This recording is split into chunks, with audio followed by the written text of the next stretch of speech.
A comunidade Narrações Imersivas está disponível. Acesse o link na descrição, ou então no primeiro comentário fixado, ou até mesmo no QR Code na sua tela.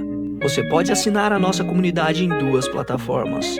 Estamos tanto na Aurelo quanto no Spotify, via Patreon. Ao se tornar membro da nossa comunidade, além dos livros já disponíveis no nosso canal, você encontra uma série de livros exclusivos para a nossa comunidade. Todos os livros são em formatos de MP3, sem interrupções ou propagandas, para uma maior e melhor narração imersiva. E para aqueles que já são membros, já estão aproveitando do nosso mais novo projeto, que se trata de Harry Potter totalmente ambientado, sonorizado e com a trilha oficial dos filmes. A versão definitiva para quem busca uma verdadeira imersão na saga.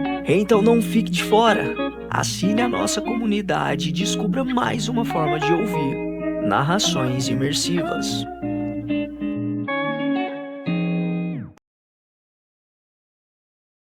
Percy Jackson e os Olimpianos. O Cálice dos Deuses. Um livro de Rick Riordan, narrado por Luca Guadagnini. 32. Grover come minhas sobras. A pior parte? As semimitas, marmitas para semideuses, eram coisa séria. Naomi me deu um saco branco forrado e com semimita escrito em letras vermelhas acima de um desenho de crianças sorridentes com a língua para fora, à espera de comidinhas gostosas. Não sei bem o que achei mais insultante. O fato de os deuses tratarem os filhos como bichinhos de estimação ou o fato de Poseidon nunca ter levado sobras para mim. Naomi me encheu de doces de primeira, mas não incluiu creme.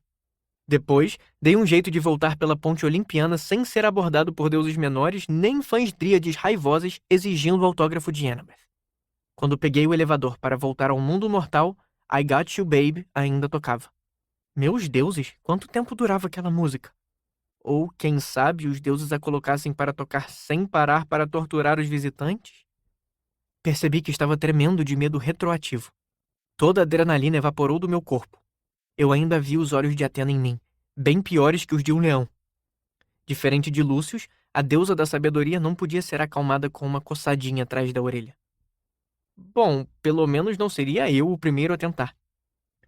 Tirei o boné de Annabeth, o que ajudou um pouco. A coceira parou na hora. Esperava que a minha pele estivesse coberta de marcas vermelhas, mas tudo parecia normal. Quando cheguei ao saguão, eu estava quase calmo de novo. As portas se abriram. Respirei fundo e saí do elevador, fazendo o possível para passar um ar despreocupado. Larguei o cartão magnético roubado perto da recepção. Não havia sinal de Grover, mas, quando passei por uma das guardas mortais, ela estava cantarolando Get Lucky. A sentinela não tentou me parar, mas tenho quase certeza de que semicerrou os olhos ao notar a minha semimita. Quando saí para a Quinta Avenida, vi Grover no final do quarteirão, balançando o bambolê brilhante para mim. A segurança do saguão me deixou ir embora só com uma advertência, disse ele ao se aproximar trotando. E você... Ah, uma semimita! Obrigado! Grover enfiou a cara como um cavalo em um saco de grãos. O que falo de forma elogiosa e positiva. Sabe do que esses doces precisam? Disse ele. Creme? Adivinhei. Ele fez uma expressão sonhadora. Eu ia dizer geleia de morango. Mas verdade. Creme. Então... me conta o que aconteceu. Fiz um resumo da minha experiência fabulosa de brunch. Lhamas em Creta? Grover parecia confuso. Tem certeza de que não eram vicunhas ou guanacos? Sabe, não tive a oportunidade de perguntar enquanto estava escondido, debaixo do carrinho de doces. Que clichê. Mas você conheceu o Leão Lúcius. Eu soube que ele conta piadas hilárias. Grover deve ter registrado minha cara de tacho, para as quais você não teve tempo. Lógico. Mas parece que deu tudo certo. Desde que Atena não me denuncie para a patrulha de fronteira olimpiana e que Zeus não descubra que entrei escondido no brunch dele, decidi não mencionar esse incidente para ninguém do acampamento. O cavanhaque dele tremeu. Tive medo de tê-lo ofendido de alguma forma, mas meu amigo fungou e percebi que estava à beira das lágrimas. Vou ser sincero, Percy. Sabe quando foi que eu senti mais medo? Deve ter sido naquela caverna de Ciclopes no Mar de Monstros. Quando eu estava sozinho, ele limpou o nariz, o que fez o bambolê cintilar. Porque bambolês não têm noção do que é um momento adequado ou não. Mas hoje, continuou Grover. Quando eu vi você lutando com o Gary, ficou em segundo lugar entre os momentos mais assustadores da minha vida, bem perto do primeiro. Achei mesmo que ia perder você. Meu coração pareceu estar ficando cheio de uma bebida olimpiana muitíssimo pesada. Ah, meu amigo, deu tudo certo para a gente. Sempre dá. Sniff, eu sei, mas todas as vezes sinto que estamos provocando o destino. Que alguma hora nossa sorte vai acabar. E se eu perdesse você... Ei, eu estou bem. Além do mais, você esteve em muitas circunstâncias mais assustadoras que a de hoje. O covil da Medusa, o mundo inferior. Deixa disso. Nada é mais assustador que ver seu amigo lutar e não poder ajudar. Botei a mão no ombro dele. Mas você ajudou. Sabe como consegui vencer Gary? Contei sobre a fantasia que me fez vencer a luta livre, de Annabeth comigo e com ele, cochilando no sol em um chalé perto do mar. Ele ouviu com atenção, como se estivesse quase tão faminto pela história quanto pelo que havia na Samimita. Eu tinha pelo na orelha? Perguntou ele. Tinha. Faz sentido. O que teria de almoço? Pensei no assunto. Quem sabe enchilada? Meu amigo suspirou, feliz. Certo. Que bom. Eu consigo acreditar em enchilada. Ele me deu um abraço que me lembrou o quanto minhas costelas estavam doendo. Mas para falar a verdade, não me importei. Devíamos parecer bem estranhos, parados na Quinta Avenida, dois caras se abraçando com um bambolê no meio. Também não me importei com isso. Estou te atrasando para a escola, comentou Grover, me soltando do abraço de aço de sátiro. Você já não perdeu 2 aulas? Ah, é. A escola. Acho que eu devia procurar Annabeth primeiro. Respondi, esperançoso, para contar o que aconteceu. Devolver o boné. Eu posso fazer isso. Vai pra aula. Essa é a vantagem de ter um amigo que não frequenta a escola. Ele pode fazer coisas para você enquanto você está preso nas aulas. A desvantagem é que você tem uma desculpa a menos para matar essas mesmas aulas. Ajeitei o boné para o tamanho de Annabeth e o entreguei para Grover. Em seguida, dei mais um abraço nele. Obrigado por tudo, Big D. Eu não teria conseguido sem você. Ah, ele corou até a base dos chifres. Só vai lá tirar boas notas. Se não der... Bom, sei que você vai se sair bem. Nesse clima feliz, seguimos em direções diferentes. Ele para o centro, para a EDNY, e eu para o metrô, rumo ao Queens.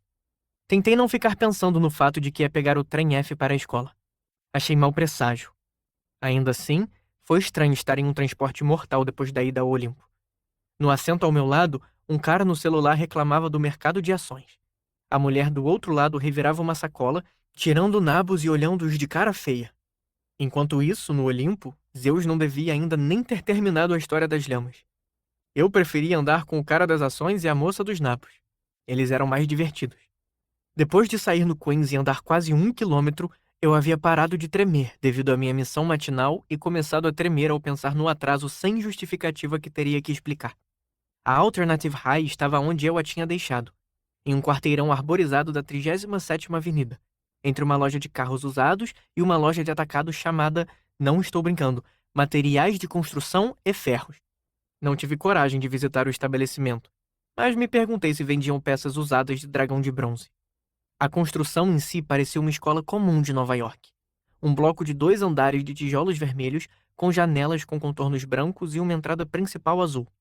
Só quando se comparava a placa Alternative High School com o parquinho, que ainda tinha gangorras e pinturas de personagens da Disney no chão, que se começava a ter uma sensação de falta de coerência. Fui até a secretaria, pronto para dar todos os tipos de desculpas. Estava tentando decidir entre meu cachorro comeu meu sapato e meu despertador não tocou. O que, considerando meu estado mental, talvez teria saído como oi, meu cachorro não tocou e eu comi meu despertador de sapatos. Antes que eu dissesse qualquer coisa, a secretária ergueu o olhar, ainda em um telefonema. Quase abriu um sorriso de prazer. Ah, senhor Jackson, estou falando com seu pai agora. Ele explicou que você se atrasaria. Eu a encarei. Explicou? Ela botou a mão sobre o fone. Que homem adorável. Aqui, pode dizer para ele que você chegou em segurança enquanto escrevo sua autorização para entrar no 3º tempo. Já remarcamos sua prova do 1º tempo, não se preocupe. Ela me entregou o telefone e voltou despreocupada até a mesa, cantarolando uma melodia alegre. Fiquei observando o telefone. Paul tinha ligado para a escola? Não fazia sentido. Ele nem teria como saber que eu estava atrasado e tomava muito cuidado de nunca se apresentar como meu pai. Mas quem mais? Não era possível. Alô? Falei. Parabéns! Você fez um ótimo trabalho com o cálice, disse Poseidon. Eu me apoiei no balcão para não cair. Ouvir o deus do mar em uma linha telefônica mortal era mais do que estranho. Em geral, eu ouvia a voz dele debaixo da água ou ecoando pela câmara do Conselho do Monte Olimpo. No telefone, ele soava como Poseidon da mesma forma que eu soava quando ouvi uma gravação da minha voz, o que significa que nem um pouco. Você ligou para a escola? Perguntei. Eu não pretendia ser grosseiro, só estava em choque. Como Poseidon tinha descoberto o número da escola? Como sabia o que dizer? Como havia aprendido a usar um telefone para começo de conversa? Imaginei-o em uma bolha de ar, sentado ao lado da piscina na extremidade da plataforma continental, a linha conectada em um cabo transatlântico submarino. Não era de admirar que a ligação estivesse tão boa. Era o mínimo que eu podia fazer. Margaret foi muito compreensiva, disse ele. Margaret? Presumi que esse fosse o nome da secretária. Grover estava certo. Secretárias de escola realmente conheciam todo mundo e sabiam de tudo. Mas eu não sabia o que achava de Poseidon chamá-la pelo primeiro nome. Obrigado, pai. Falei essa última parte por causa de Margaret, pois ela estava sorrindo para mim ao redigir meu passe. A mulher devia estar pensando como eu tinha sorte de ter um pai tão presente na minha vida. Me diz uma coisa. Baixei a voz e aproximei o fone, protegendo o bocal com as mãos. Aliás, não entenda errado, mas por que me ajudar agora? Quer dizer, eu já estive em situações piores. Isso não é ser proativo demais para um deus? A linha ficou em silêncio por 3 segundos. Exceto pelo som baixo de água gorgolejando ao fundo, eu teria achado que Poseidon tinha desligado. Sabe, às vezes são as menores ondas que derrubam a gente. Os tsunamis, todo mundo sabe que são poderosos. Os maremotos são grandes e impressionantes. Mas as ondas menores, elas têm muito poder. Provam do que o oceano é capaz, mesmo quando ninguém está prestando atenção. Margaret empurrou um passe pelo balcão. Então sorriu como quem diz: isso tudo é lindo e seu pai parece ser muito legal, mas preciso do meu telefone de volta agora. Tudo bem, pai. Entendi. Na verdade, eu não tinha a menor ideia do que ele estava falando. Eu sempre fico de olho em você, Percy. Em geral, de longe, é verdade. Eu vi você salvar o mundo várias vezes, vencer inimigos que assustariam a maioria dos imortais. Mas só hoje eu reparei o quanto você era um herói de verdade. Um nó se formou na minha garganta. Por que eu ousei ir ao brunch? Poseidon riu. Não, isso foi só imprudência. Você nunca me pegaria em um dos brunches de Zeus. Eu quis dizer quando você aceitou o desafio de Geras. Você poderia ter ido embora, abandonado Ganimedes ao destino dele, talvez até conseguido que Geras escrevesse a carta de recomendação. Poseidon falou exatamente o que eu tinha pensado na ocasião. Eu me perguntei se meu pai conseguia ler minha mente. Ou talvez só me entendesse da forma que entendia os humores do oceano.